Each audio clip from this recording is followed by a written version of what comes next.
Hello అండి, అందరు ఎలా ఉన్నారు? బాగున్నారా? ఈరోజు నాకు చాలా హ్యాపీగా ఉందండి. ఎందుకో తెలుసా? ఇదిగోండి, చెప్పండి ఏంటి ఇవి? బేబీ పొటాటోస్, ఆలుగడ్డలు. ఫస్ట్ టైం నేను ఆలుగడ్డలు హార్వెస్ట్ చేస్తున్నానండి. ఎందుకంటే నేను మా ఇంట్లో అస్సలు ఆలుగడ్డ వాడము, అందుకని వీటి మీద అంత పెద్ద కాన్సన్ట్రేషన్ చేయలేదు నేను. ఇక్కడ చూడండి, ఇక్కడంతా మా రెంట్ వాళ్ళు పాడైపోయిన ఆలుగడ్డలు తీసి ఇక్కడ వేసేసారండి. ఇక్కడ వేసిన తర్వాత చూసారా, వావ్ మట్టి. ఇప్పుడు పసుపు తీసాను కదా, పసుపు హార్వెస్ట్ చేసిన తర్వాత ఇదంతా ఇలా పక్కగా జరపగానే నాకు ఆలుగడ్డలు వచ్చేసి baby potatoes. Wow,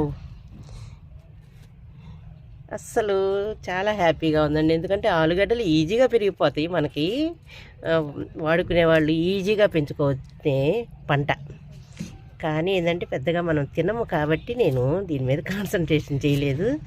next time నుంచి ఇక మా మనవాడు వచ్చేసాడు కదా, ఇక ఇప్పుడు వాడికి ఆలుగడ్డలు చాలా ఇష్టం, ఆలుగడ్డ ఫ్రై.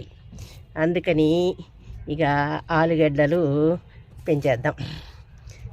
ఇదిగోండి, పసుపు వచ్చేసింది. ఆలుగడ్డల కోసం అన్వేషిస్తుంటే పసుపు చూడండి ఎంతంత పసుపు వస్తుందో కింద. ఇక్కడ ఫస్ట్ టైం మన మిద్దె తోటలో నా హార్వెస్ట్ అండి ఇది. నేను ఇంతవరకు ఆలుగడ్డల మీద కాన్సన్ట్రేషన్ చేయలేదు అసలు. ఇప్పుడు ఇక స్టార్ట్ చేస్తాను. మళ్ళీ మీకు వీడియోస్ చేసి ఆలుగడ్డలు పెంచుతానండి. ఇదిగోండి పసుపు.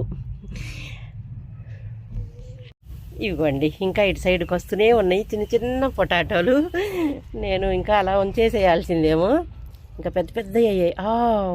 ఇదిగోండి, భలే ఉన్నాయి గోళీల్లాగా. మా మనవడికి సరిపోద్దండి కూర. ఇక్కడ చూడండి, ఇక్కడ పెద్ద గడ్డ వచ్చింది. వా, ఇదిగోండి ఎంత పెద్ద గడ్డ చూసారా?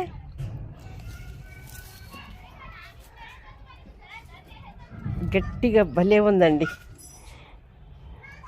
ఓకే,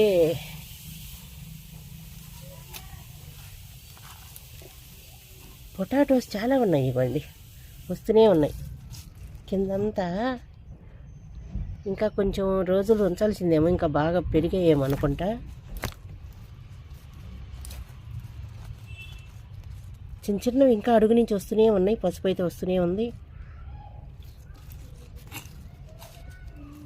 అబ్బో, ఇటంతా ఉన్నాయండి చూసారా మన పొటాటో హార్వెస్ట్. ఇంకా నేను అటంతా తవ్విన తర్వాత ఇంకా మీకు చూపిస్తానండి. ఓకేనా? Thank you.